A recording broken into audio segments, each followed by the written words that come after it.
Hola, ¿qué tal? Bienvenidos a este primer módulo del curso Introducción a ANSYS Meshing, el cual tiene como título Core Skills. ¿Qué vamos a estar revisando en este curso?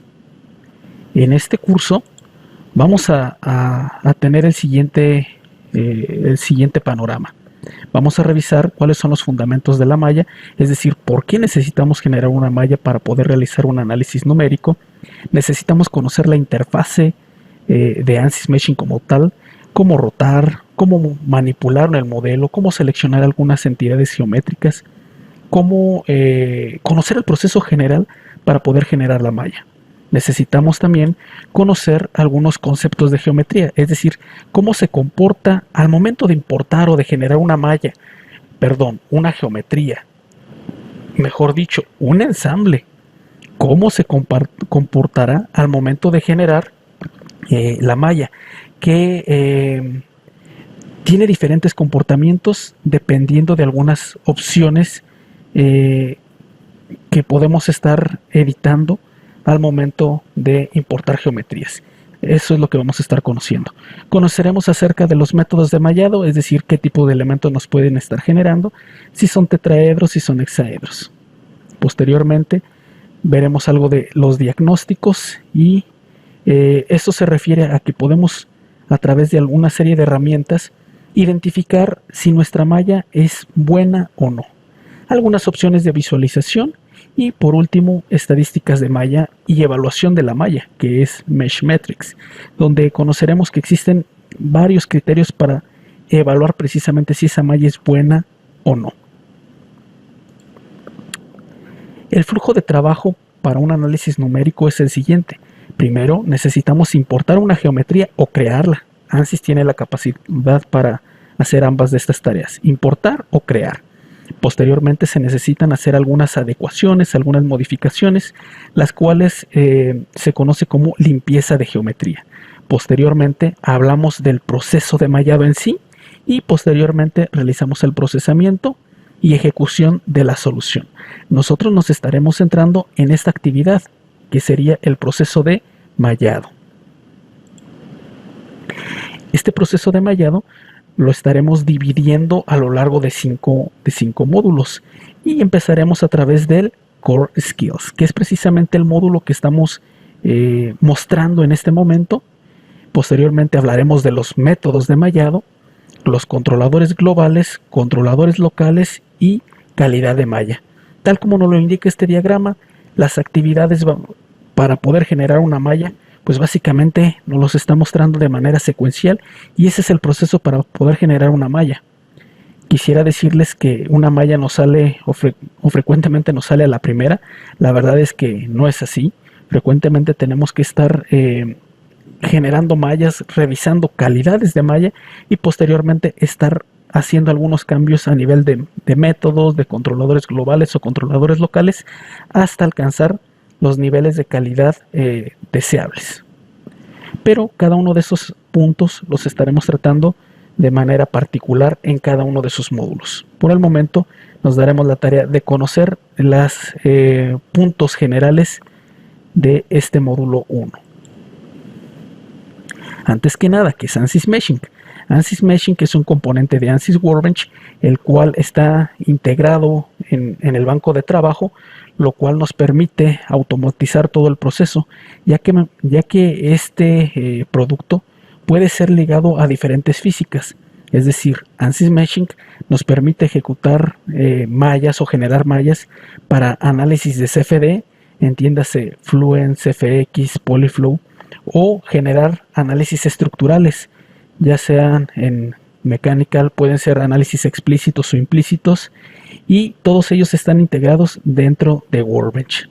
De hecho, ANSYS Meshing es una herramienta que ha ido incorporando diferentes bondades, diferentes ventajas de varios malladores. Quizás les suenen por ahí algunos como Gambit, CFX Meshing, ISEM CFD. Lo que es ANSYS Meshing ha ido incorporando diversos métodos, bondades, ventajas de estos malladores para incorporarlos en uno solo. De ahí la robustez de este mallador. Ahora bien, ¿por qué necesitamos generar una malla? ¿Cuáles son los fundamentos de tener que generar la malla? Una malla, entiéndase, es como si tuviéramos una serie de sensores a lo largo de nuestra geometría, a lo largo de nuestro modelo. Si nosotros consideramos que cada una de las celdas o cada uno de los nodos, dependiendo de si estamos hablando de análisis estructurales o de fluidos, cada uno de estos es como si tuviéramos una especie de sensor. Entre más sensores tengamos, mayor cantidad de resultados vamos a tener a lo largo de todo nuestro dominio. Es decir, tenemos la posibilidad, tendríamos una mayor resolución de resultados a lo largo de nuestro dominio. Esto es básicamente cómo funciona. Ahora, el problema es que si nosotros tenemos muchos sensores, muchas celdas, efectivamente vamos a tener mejor resolución en nuestros resultados, pero ¿esto qué implica? Que vamos a tener muchas ecuaciones a resolver y por ende requerimos mayor poder de cómputo y tiempo para poder resolverlos. Menor cantidad de celdas lo resuelve mucho más rápido, menor poder computacional es requerido, sin embargo también la precisión se va disminuyendo. De ahí que por aquí nos aparece la nota de realizar ese balance entre eficiencia y precisión. Es decir, no tan excesivamente fina que sea casi imposible de resolver, pero tampoco la malla tan burda que estemos perdiendo precisión o que no podamos apreciar todos los resultados en nuestro modelo. Otro concepto que es importante y que vamos a estar mencionando es calidad de malla. ¿Qué es la calidad de malla? La calidad de malla no es más que una comparación de formas de elemento, es decir, lo que hace la calidad es comparar la malla, la forma del elemento que tenemos en nuestra malla en comparación con la forma ideal del elemento. Por ejemplo, si estamos hablando de elementos hexaédricos, la forma ideal sería un cubo completamente ortogonal. En el caso de un tetraedro, pues estaríamos buscando que sus caras fueran completamente equiláteros, triángulos equiláteros. Entonces, esa es la comparación. Dependiendo de la métrica, algunos evalúan volúmenes, algunos evalúan ángulos, pero básicamente todos ellos se evalúan y comparan forma que se tiene en el elemento con respecto de la forma ideal del elemento. Entre más cercano sea la forma del elemento con respecto del ideal, se dice que tenemos mejor calidad. Entre más desviado tengamos ese elemento con respecto de esa forma ideal, diremos que tenemos mala calidad. Pero en su momento hablaremos más a detalle. Ok, ¿cómo lanzar ANSYS Meshing? ANSYS Meshing lo podemos lanzar de diferentes maneras. Aquí tenemos una serie de plantillas de Analysis System. Todas esas plantillas de Analysis System, observen, independientemente de cuál lance, todas ellas van a tener un apartado que dice Mesh o Model. Las plantillas de CFD o de análisis de fluidos siempre traen esa casilla que dice Mesh y es la manera en cómo estaríamos lanzando ANSYS Meshing. En el caso de los análisis estructurales aparece una casilla que dice Model y es un equivalente. Independientemente de la física, todas ellas traen esta casilla. ¿Qué necesitamos hacer? Mandar leer una geometría o generar nuestra geometría para poder iniciar en esta casilla de Mesh. Y aquí tenemos el flujo de trabajo para completar un análisis. O bien podemos utilizar un Component System y podemos lanzar desde Mesh, ¿sí? O Mechanical Model. Noten otra vez, tenemos la casilla de Mesh, que es como su equivalente, y tenemos el de Model, su equivalente. La diferencia esencial es que el Mechanical Model trae una casilla adicional en el cual nos permite agregar propiedades como una especie de librería para insertar las propiedades del material que vamos a estar trabajando.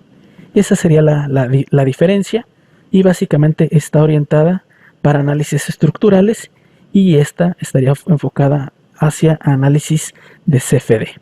Esa es la manera en el cómo podemos lanzar ANSYS Meshing.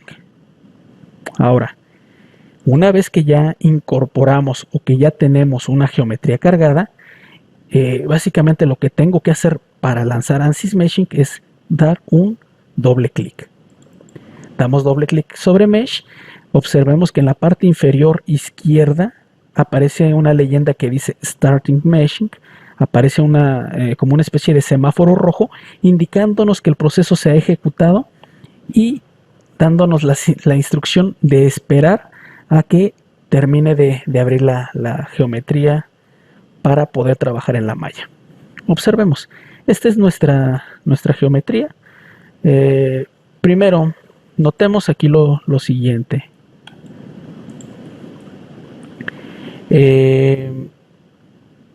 ¿Cómo está conformado toda la interfase? La interfase básicamente está compuesta por varias pestañas en la parte superior, en la cual tenemos una serie de botones.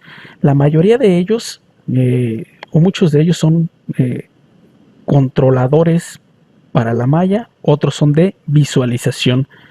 Sin embargo, para completar una malla, básicamente tenemos que ir caminando a lo largo de nuestro árbol.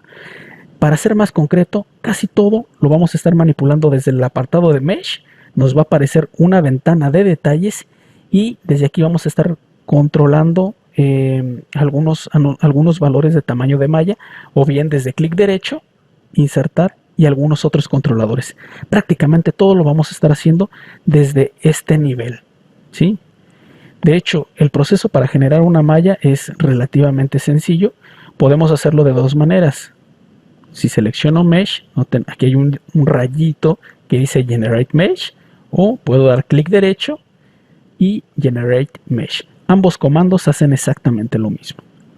Voy a ejecutarlo para que vean qué es lo que me estaría produciendo. Y listo. Observen, nos ha generado en este momento nuestra primer malla. ¿Sí? Ok. Observen lo siguiente. De hecho, el cómo manipular el modelo, vamos a hacer lo siguiente. Con si yo selecciono un clic central más control en el teclado, puedo hacer traslaciones. Si yo mantengo clic central oprimiéndolo, puedo hacer rotaciones. Y si puedo hacer acercamientos o alejarme a través del scroll. Es básicamente lo que podemos hacer. Si yo doy un clic primario, me permite hacer selección de entidades. Es básicamente el cómo podemos estar manipulando el modelo. Ahora bien, noten que en este momento yo tengo dos componentes, dos cuerpos. Aquí lo podemos ver de manera gráfica a través de los colores de estos tonos de grises, o bien puedo abrir desde el nivel de geometría y podemos identificar que hay un cuerpo 1 y un cuerpo 2, ¿sí? Como aquí tenemos dos cuerpos, es necesario, y eso lo hace el software de manera automática, que nos genere una especie de contacto, ¿sí? Observen, está una rama de connections, contactos, y si sigo desplegando esta rama, hay una región de contacto. ¿Qué es esta región de contacto? Una región de contacto me permite de alguna manera establecer una comunicación entre el cuerpo 1 y el cuerpo 2. Eso es para lo que me sirve.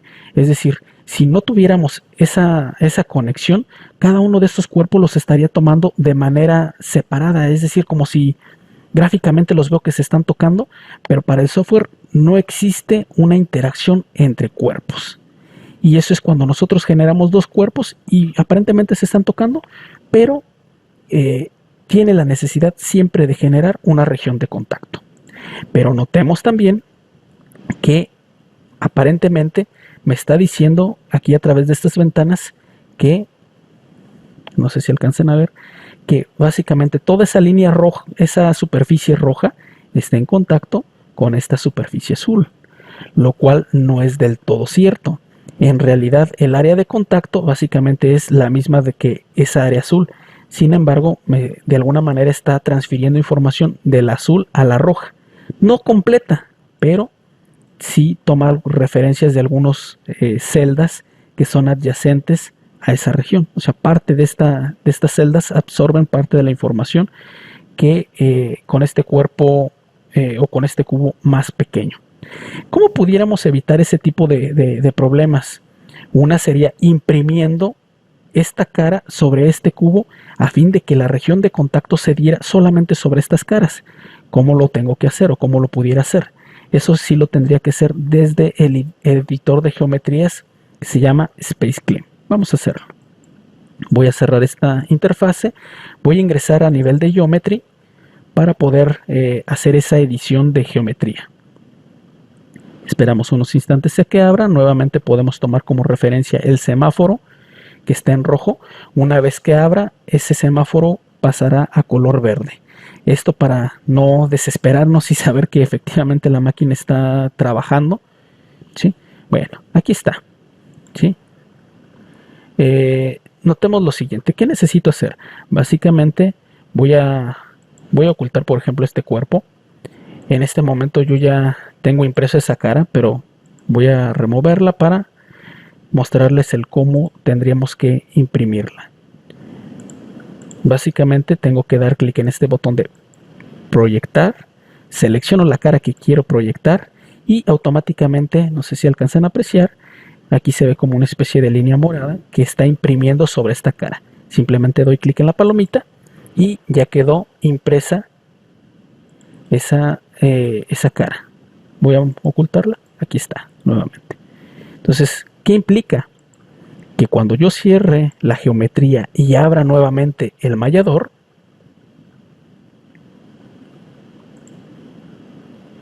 vamos a tener una nueva región de contacto.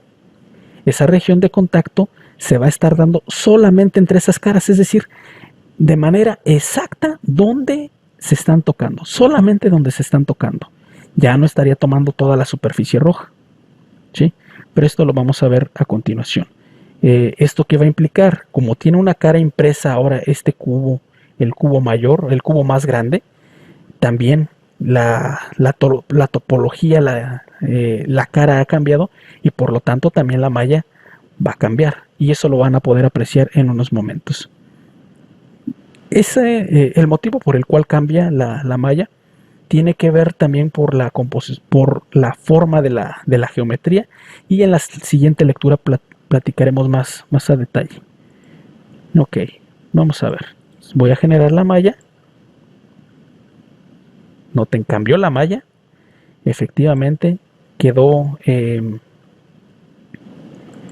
impresa esa cara. Noten que hasta como que a través de la malla se ve el perímetro de ese cuadrado. Notemos aquí la región de contacto. La región de contacto efectivamente se está dando solamente en esa región, ¿sí?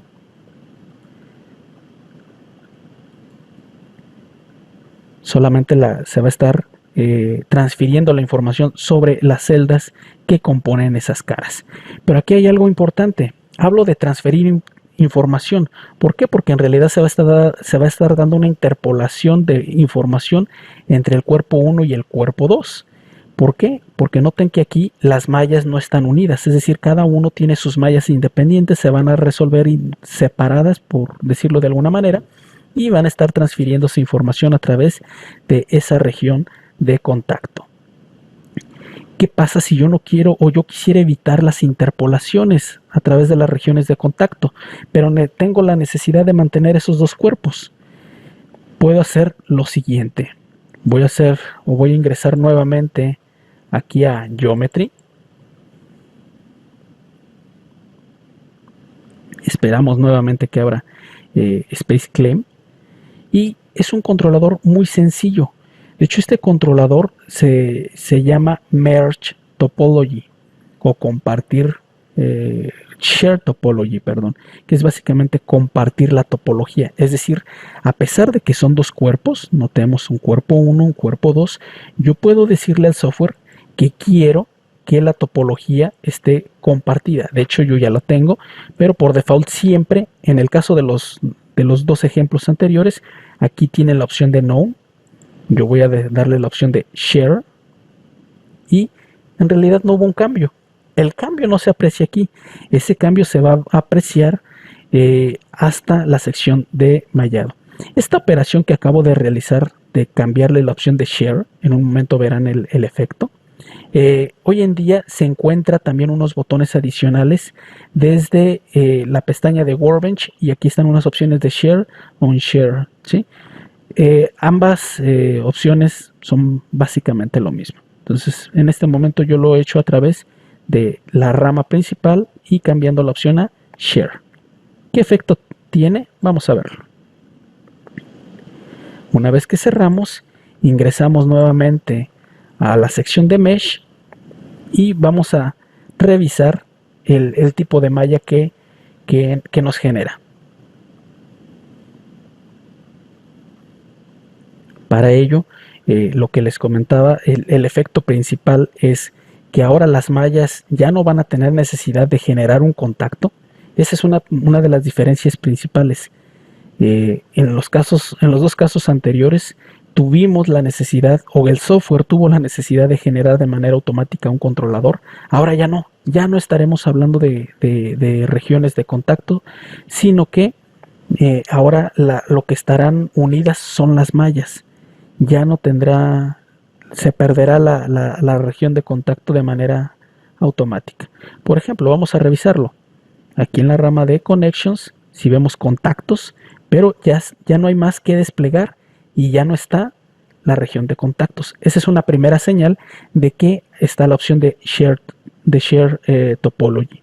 ¿Por qué? Porque las regiones de contacto siempre se van a generar de manera automática si hay dos superficies que están en contacto, que gráficamente podemos ver que están en contacto.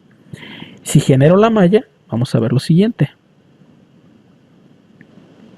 Observen lo siguiente. Básicamente, todos los vértices de esta configuración hexaédrica con esta tetraédrica tienen en su unión, ahora sí que un nodo, ¿sí? Los vértices tienen una correspondencia entre esta malla y esta otra malla. Voy a ocultar este cuerpo y noten, aquí hasta tiene impresos todos esos cuadritos, esos cubitos para acoplarse con el cuerpo superior, el cubo más pequeño. De hecho, si comparamos con la malla previamente, notemos, aquí es evidente que no hay una correspondencia entre las celdas del cubo grande y del cubo pequeño y por eso tuvimos la necesidad de que se generara esa región de contacto. Otra manera de poder verificar es la siguiente. Aquí en Geometry, noten que la geometría está compuesta por dos cuerpos, aquí dos sólidos. ¿Qué pasa en esta otra? Donde está compartida la topología. Noten que tengo un sistema, es decir, un componente, y dentro de ese componente tengo dos cuerpos. ¿Qué quiere decir? Que tengo una parte con dos cuerpos, lo cual se conoce como una parte multicuerpos. Esto también es una señal de que tiene la opción de Share Topology, es decir, tiene un nivel adicional. Aún así, si tenemos dudas para verificar que efectivamente todos los nodos tienen una correspondencia, que las mallas están pegadas, que propiamente nosotros decimos que la malla está conformada, hay otras maneras de visualizarlo. Por ejemplo, voy a cambiarle la opción de Display, voy a dar aquí en la opción de Color y voy a darle en By Body Connection. Posteriormente voy a cambiar la vista a alambre. Aquí tenemos el icono de wireframe y vamos a poder ver en dónde se están uniendo dos componentes, dos cuerpos. Podemos ver que efectivamente es en esta sección donde todos los cuerpos, o más bien donde esos dos cuerpos se están uniendo.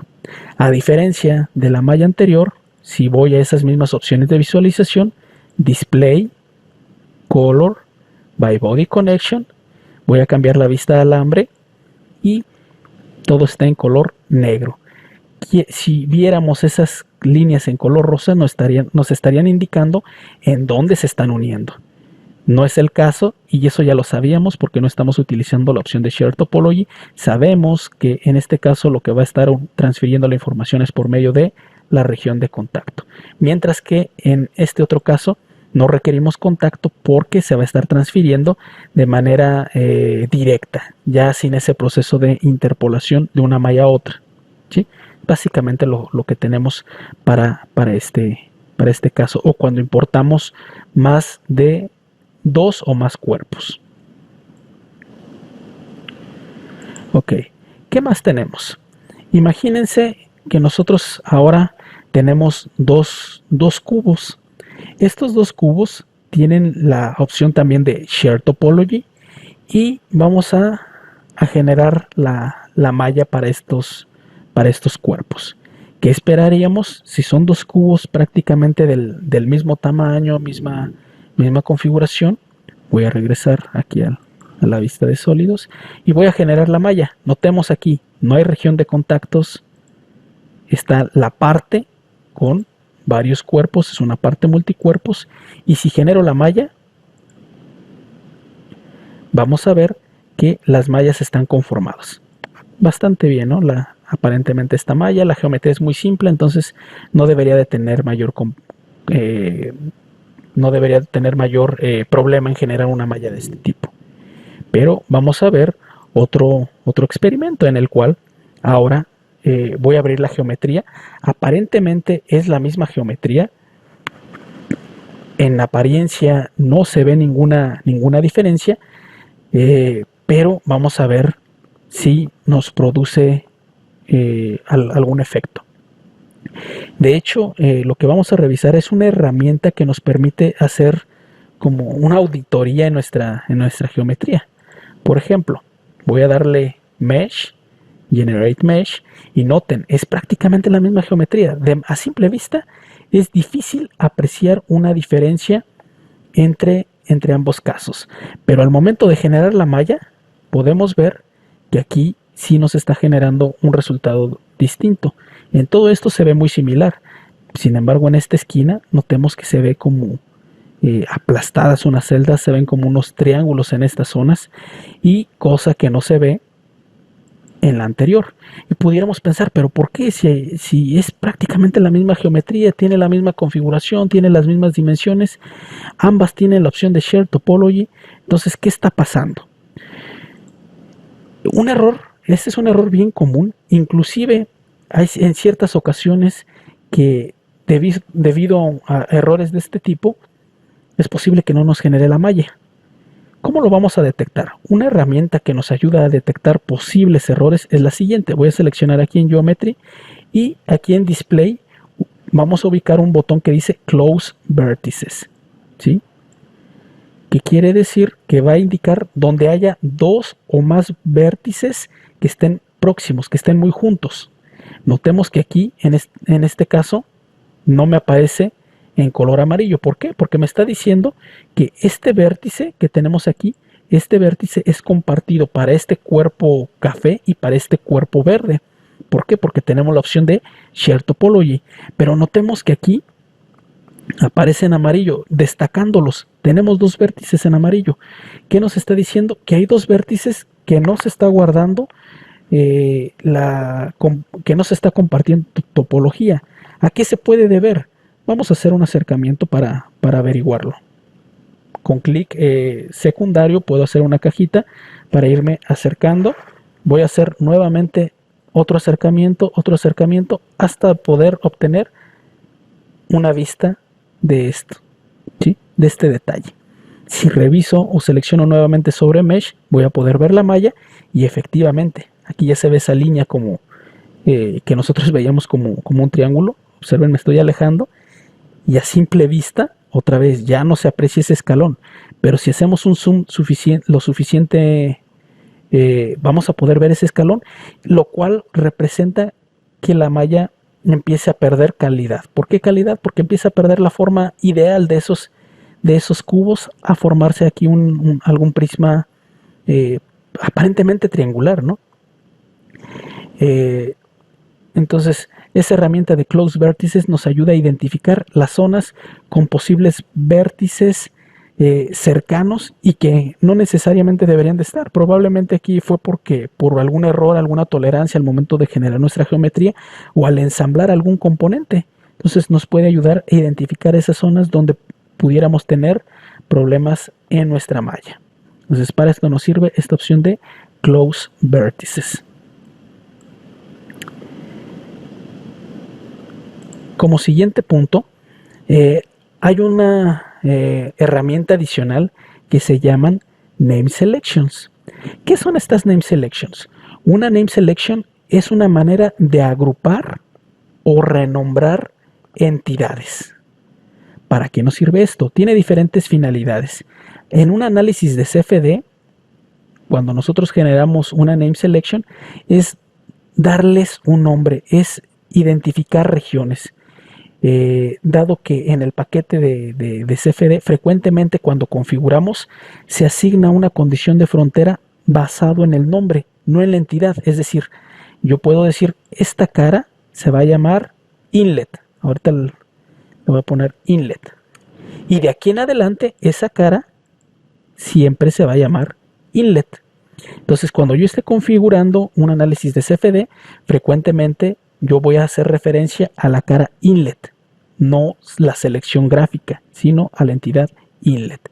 Entonces, esa es una manera de renombrar entidades donde va a haber una entrada de flujo, donde va a haber una salida de flujo, donde va a haber paredes, etc. Sin embargo, también tiene otras finalidades. Por ejemplo, frecuentemente para los análisis estructurales, si yo tengo la necesidad de aplicar varias condiciones de frontera a un grupo de entidades, es decir, a todos los barrenitos, yo los selecciono una vez, todos los barrenos. Por ejemplo, selecciono todos estos barrenos. Pero cuando yo tenga necesidad, y los voy a renombrar como barrenos.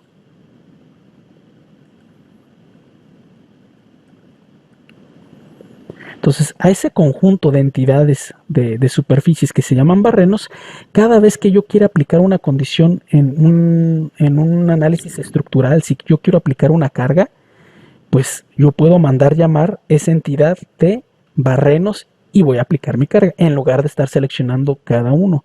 Si posteriormente quiero aplicar ahora un soporte, tengo la posibilidad de volver a mandar llamar esa entidad.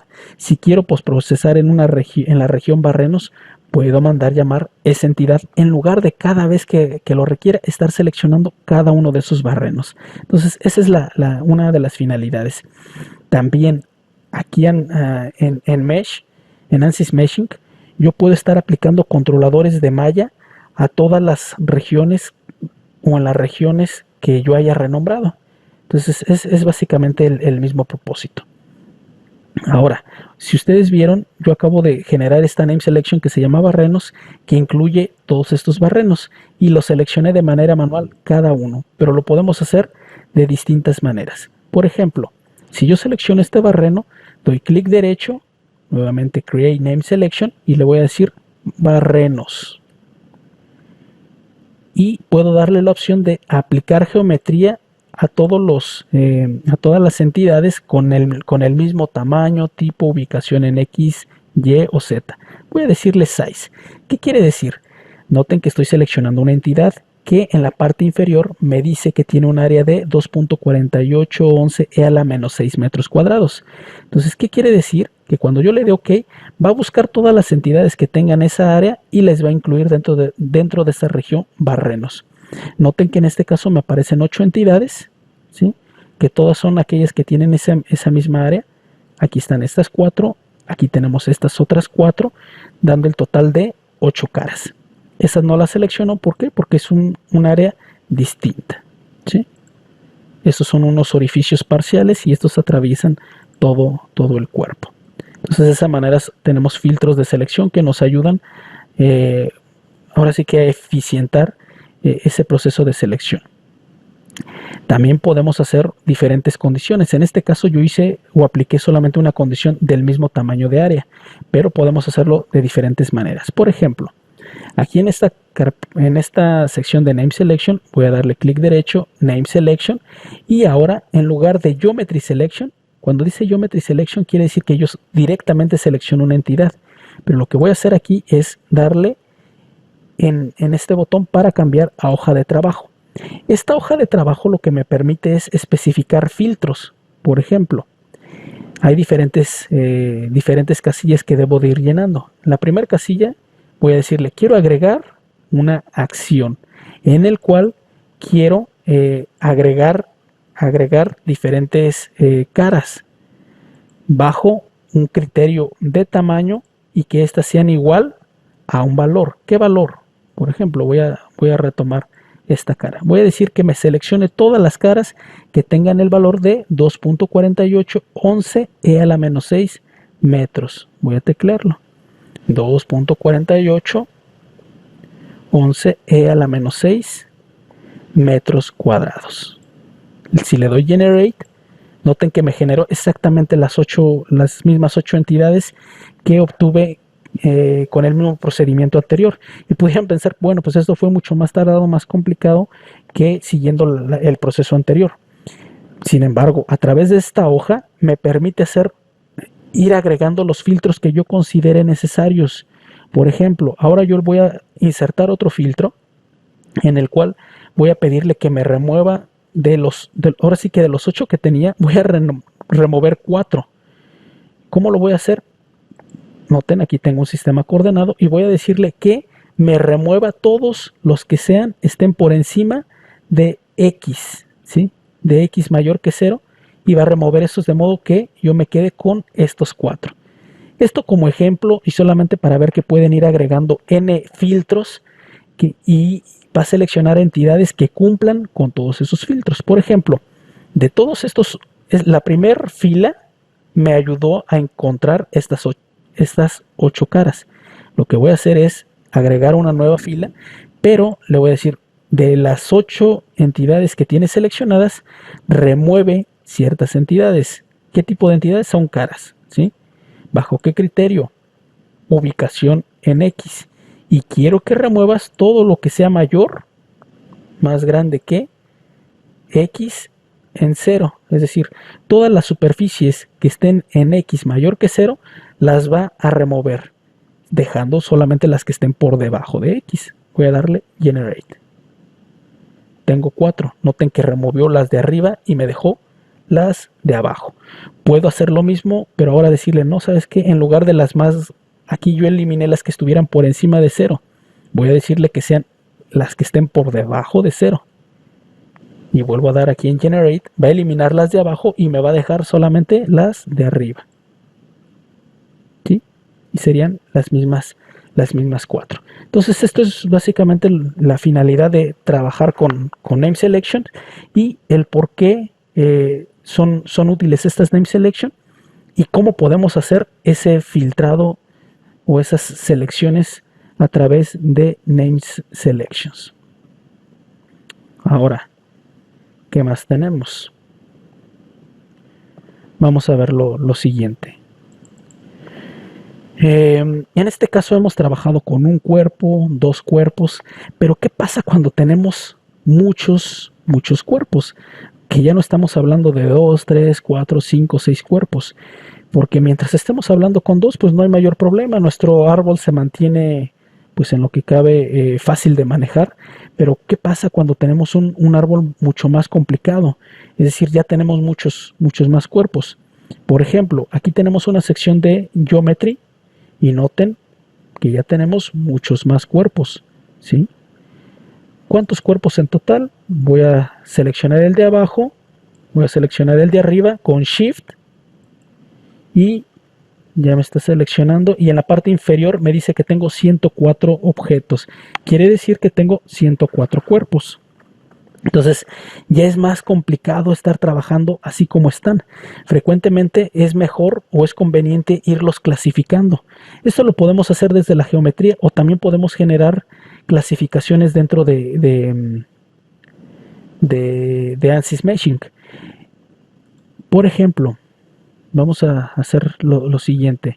Yo aquí voy a hacer un filtrado y voy a teclear Fastener.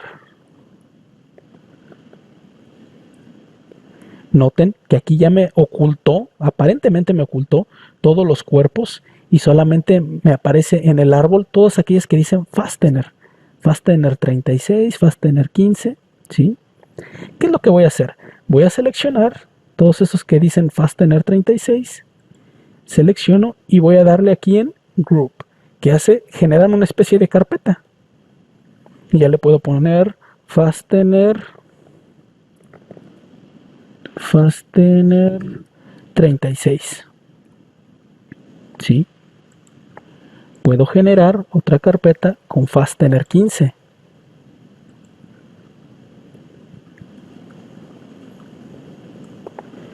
Y así sucesivamente hasta ir agrupando todos los elementos que consideremos pertinentes.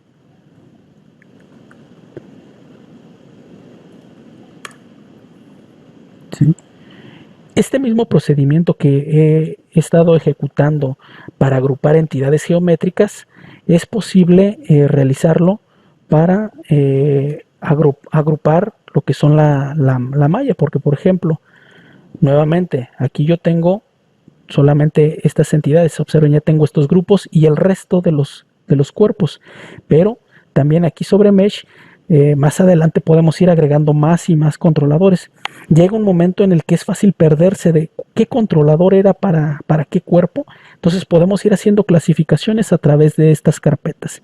Básicamente esa es la finalidad de poder trabajar a través de estos folders, es mantener un control en nuestro árbol que sea fácil de manipular y de identificar. ¿Sí? Ok. ¿Qué más tenemos? Voy a generar la malla de este caso y vamos a ver lo siguiente. Observen que en este momento cuando generé la malla automáticamente me generó una especie de histograma. Esta especie de histograma se generó porque en la parte inferior de Quality, en esta casilla, aparece en Mesh Metric Element Quality. Es decir, que me está evaluando los elementos a través de este criterio de Element Quality para revisar cuáles son aquellos que están de menor o peor calidad. Cada criterio tiene diferentes rangos de valores que se pueden considerar aceptables o no. En este caso, la sección de Element Quality, la idea es que todos los elementos estuvieran lo más cerca a 1 y lo más alejado a 0. Es decir, aquí podemos ver que prácticamente esta distribución está cargada hacia la derecha, lo cual es bueno, pero podemos identificar que, por ejemplo, este grupo de elementos está más cercano a 0. ¿Qué quiere decir? Que este conjunto de elementos o este número de elementos son aquellos que se pudieran considerar de mala calidad. ¿Cuántos elementos tengo? A lo mejor es difícil de apreciarlo. Voy a ir a esta sección de Controls y aquí voy a pedirle que en el eje Y solamente me muestre, o el tamaño de las barras me muestre hasta 30. Selecciono 30 y es el mismo histograma, solamente he cambiado el rango en el eje Y voy a seleccionar esta barra. Noten, aquí me apareció el cuántos elementos tengo con este rango de calidad. Son 66. Y lo que es más, una vez que yo lo seleccione, yo puedo ubicar las regiones en donde se encuentran esas celdas que podemos considerar como mala calidad. Estas celdas, la intención de identificarlas es que posteriormente podemos ejecutar alguna actividad correctiva, típicamente una adecuación de tamaño, pero lo vamos a ir realizando en actividades posteriores. En este momento, como les comentaba, la intención es que podamos ver e identificar cuáles son esas celdas con peor calidad. Ahora, hay otras maneras de cómo identificar cuando un elemento está de mala calidad. Por ejemplo, he ocultado el histograma. Aquí donde dice Display Style, voy a cambiarle a, por ejemplo, Element Quality. ¿Qué es lo que va a hacer? Los va a colorear otra vez desde azul y rojo, donde rojo se estaría representando las celdas con peor calidad. Y de hecho, de manera gráfica vamos a poder ver lo que decíamos en un inicio de calidad. Decíamos que lo que tuviera mejor calidad va a tener una forma ideal. Si podemos ver estas que están en azul, que decimos que se acercan más a 1, podemos ver que la forma que tienen estos es muy similar a un triángulo equilátero. Sin embargo, aquellos que están en color naranja o rojo, que se aproximan más a cero, podemos ver que son aquellos que están más distorsionados, que están lejos de formar un triángulo equilátero. Aquí está un ejemplo claro. Podemos ver este triángulo, está lejos de ser un triángulo equilátero y por ello son aquellos elementos que se consideran de peor calidad. Aquí gráficamente podemos ubicar varios de ellos. Todos estos que están en naranja son aquellos que están más aplastados y por ende peor calidad. Aquellos que están en color en azul o cerca de ese rango de valores, podemos ver que efectivamente tiene una forma más tendiente a ser equiláteros. ¿Sí? Esa es otra manera de cómo podemos identificar esos elementos en el interior. Ahora, otras opciones de visualización.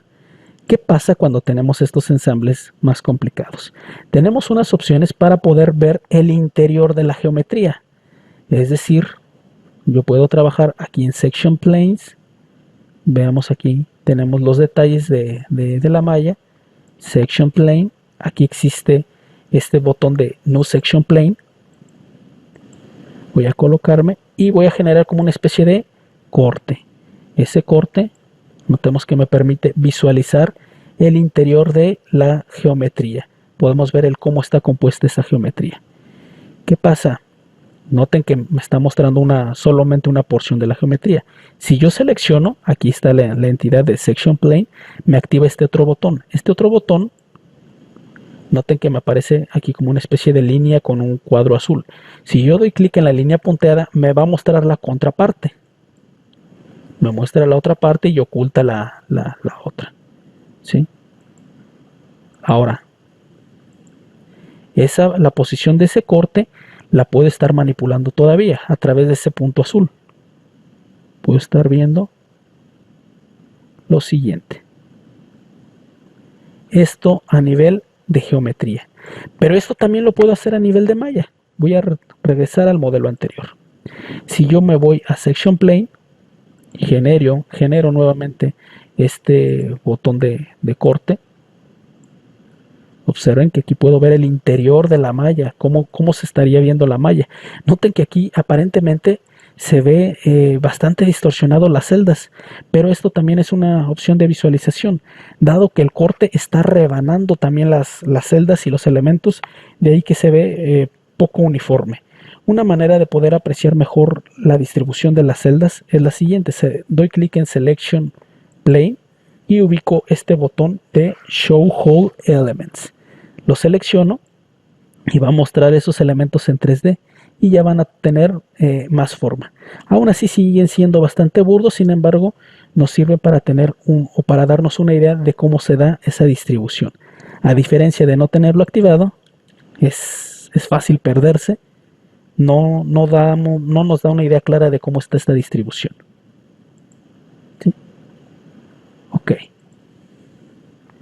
Bien, pues entonces, a lo largo de estos ejemplos hemos mostrado básicamente el cómo funciona esas opciones de visualización.